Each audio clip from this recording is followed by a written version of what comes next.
Bienvenue sur Africa 24 pour cette nouvelle édition de l'Africa Tonight. Voici les titres de l'actualité.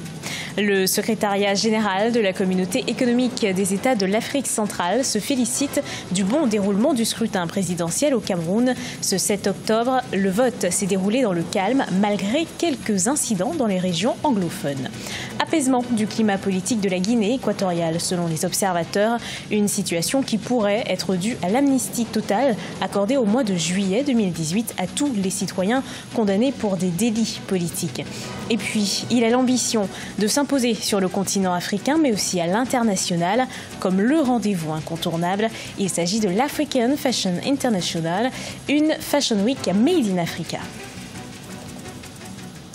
Au Cameroun, l'élection présidentielle s'est déroulée en un seul tour ce 7 octobre. Un scrutin dans le calme, en dépit de quelques incidents dans les régions anglophones du pays. Écoutons le secrétariat général de la communauté économique des États de l'Afrique centrale qui s'en est félicité. L'élection présidentielle du 7 octobre 2018, de par ses enjeux et son contexte exceptionnel, constitue une avancée démocratique notable pour le Cameroun. La mission félicite le peuple camerounais pour sa maturité politique et son sens élevé de patriotisme dans le déroulement pacifique du scrutin du 7 octobre 2018. Elle félicite Élections Cameroun, ELECAM, pour l'organisation professionnelle du scrutin et les améliorations apportées par rapport aux élections passées. La mission exhorte les acteurs politiques et leurs militants à recourir aux voies légales pour toute contestation éventuelle. Le climat politique s'apaise en Guinée équatoriale selon certains observateurs, une situation favorisée par l'amnistie totale du chef de l'État en juillet 2018 aux citoyens condamnés pour des délits politiques. Gage de stabilité, cet apaisement sociopolitique est susceptible d'attirer les investisseurs. Ibrahim Azoumaba. Dans sa volonté de renforcer le dialogue politique et d'apaiser le climat social, le président équato-guinéen Teodoro Obiang Mbazogo avait pris une décision majeure au mois de juillet 2018. Il avait accordé par décret présidentiel l'amnistie totale à tous les citoyens condamnés pour des délits politiques dans l'exercice de leur activité. En échangeant, on a la possibilité de connaître ce que pense l'autre. En échangeant, on a la possibilité d'aplanir les divergences qui puissent exister. L'acte posé par le président Teodoro Obiang va dans ce sens. Il contribuera à rétablir la confiance entre les citoyens. Nul doute que cela pourrait contribuer à affirmer le caractère démocratique proclamé par les autorités de Guinée équatoriale. La décision du président Teodoro Obiang Mbazogo concerne également toute personne privée de liberté ou empêchée d'exercer son droit politique dans le pays. L'apaisement du climat sociopolitique est un gage de stabilité susceptible d'attirer les investisseurs, selon certains observateurs. Dans un environnement où les gens se parlent, dans un environnement où on ne craint pas l'autre, où on peut participer à une élection, forcément, ça contribue à détendre l'atmosphère et naturellement à attirer les investisseurs. Cette amnistie s'applique également aux opposants en exil condamnés pour des délits politiques. L'objectif des autorités est d'impliquer les opposants en exil et les équato-guinéens de la diaspora à participer activement à la vie politique et sociale dans leur pays. Au Togo, fin du recensement électoral dans la première zone ce mardi 9 octobre. Une décision de la Commission électorale nationale indépendante. Pour rappel, ce recensement a été boycotté par l'opposition. Les détails avec Aimé Fakofi. Le recensement électoral en vue des législatives du 20 décembre a pris fin ce 9 octobre dans la première zone. Une zone qui comprend 2/3 des électeurs selon la coalition de l'opposition. Il s'agit pour la commission électorale de permettre aux retardataires de se faire inscrire sur la liste électorale. Ce recensement n'est pas du goût de la coalition de l'opposition qui a appelé au boycott et dénonce certaines irrégularités.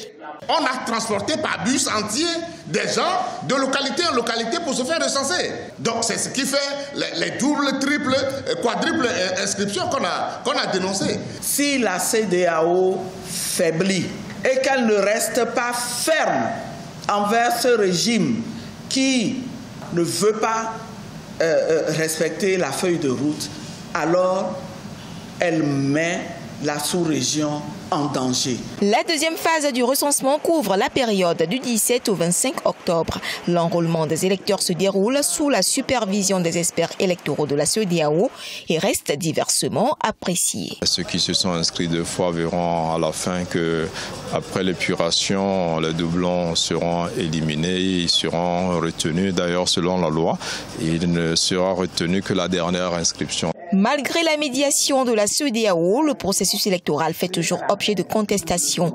Pour l'opposition qui demande l'arrêt du processus, toutes les conditions ne sont pas réunies pour des élections crédibles et apaisées. Au nombre de ces exigences, la question de la présidence de la CENI, qui doit être représentée par une personnalité de consensus. Réouverture de points de passage entre le Soudan et le Soudan du Sud. Ils ont annoncé leur intention de respecter l'accord frontalier de 2012. Les 2 pays voisins ont signé des accords en 2012 pour délimiter leurs frontières, un compromis qu'ils n'avaient jamais complètement appliqué. Sharon Camara. La frontière entre le Soudan et le Soudan du Sud sera bientôt partiellement ouverte à l'issue de négociations à Khartoum entre les 2 pays voisins. La création d'une zone tampon, d'une ligne de démarcation ainsi que l'ouverture de points de passage sont prévus d'ici la fin de l'année 2018. La situation que nous avons en ce moment, c'est qu'en réalité, s'il n'y a pas une réelle stabilisation de ce qui apparaît comme un gentleman agreement entre les puissances sous-régionales, cet accord va voler absolument en éclats. Ça, il faut le savoir. C'est en 2012 que le Soudan et le Soudan du Sud ont signé des accords pour délimiter leurs frontières. Les désaccords sur l'application du processus, mais aussi les crises internes dans chaque pays, ont retardé sa mise en place, qui est désormais prévue pour la fin de l'année 2018. L'accord de 2012, en réalité, n'avait pas été accompagné des mesures de confiance complète, qu'exigeait d'ailleurs non seulement Riek Machar, mais même Salva Kiir.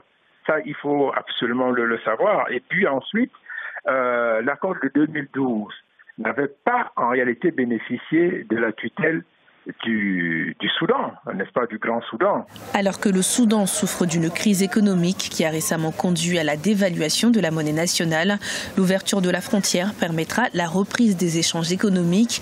Et pour le Soudan, cette annonce arrive quelques semaines après l'accord de paix signé entre le chef de l'État, Salva Kiir, et le chef de la rébellion, Riek Machar. Celui-ci met fin à 5 années de guerre civile. Clap de fin pour l'African Fashion International. Une Fashion Week Made in Africa s'est déroulée en Afrique du Sud. Des créateurs de multiples horizons ont dévoilé leur collection printemps-été sous le thème Afro-Asia. Découverte avec Sharon Camara. L'Afrique était à l'honneur lors de l'African Fashion International qui a pris fin à Johannesburg en Afrique du Sud ce dimanche 7 octobre. S'inspirant des Fashion Week qui ont lieu dans les grandes capitales occidentales, l'événement a mis en avant les créations Made in Africa. Je pense que cela ressemble plus à un rassemblement pour les créateurs. Il n'y avait que de la mode. On a aussi vu des musiciens, des rappeurs, des joueurs de football. C'est un peu comme une grande session de poésie culturelle. Les créateurs présents ont été invités à présenter leur collection printemps-été sous le thème Afro-Asia. Pour l'occasion, des créateurs asiatiques ont également été conviés. La marque Mahosa by Ladouma, qui s'est fait connaître à l'international suite à un désaccord avec une grande enseigne de mode, a également présenté ses nouvelles créations. Comme vous avez pu le constater lors du défilé, nous nous sommes inspirés des Écossais, des Swatis et des Zoulous. Bien sûr, nous travaillons toujours avec nos impressions Mahosa, mais j'essaie de célébrer toutes ces cultures au même terme que le Hosa. Nous sommes fiers d'être Hosa, mais nous n'ignorons pas les autres cultures et c'est ce que j'essaie de montrer avec mes créations. Durant quelques jours, Johannesburg a vibré au rythme des défilés de mode. Encore loin derrière les Fashion Week de Paris, de Londres, de Milan ou de New York, l'événement ambitionne de s'imposer sur le continent mais aussi à l'international comme le rendez-vous incontournable de la création venue d'Afrique et d'ailleurs. Ce journal a été préparé par l'ensemble de la rédaction. Merci de l'avoir suivi. Retrouvez dans un instant une nouvelle édition de l'actualité sur Africa 24.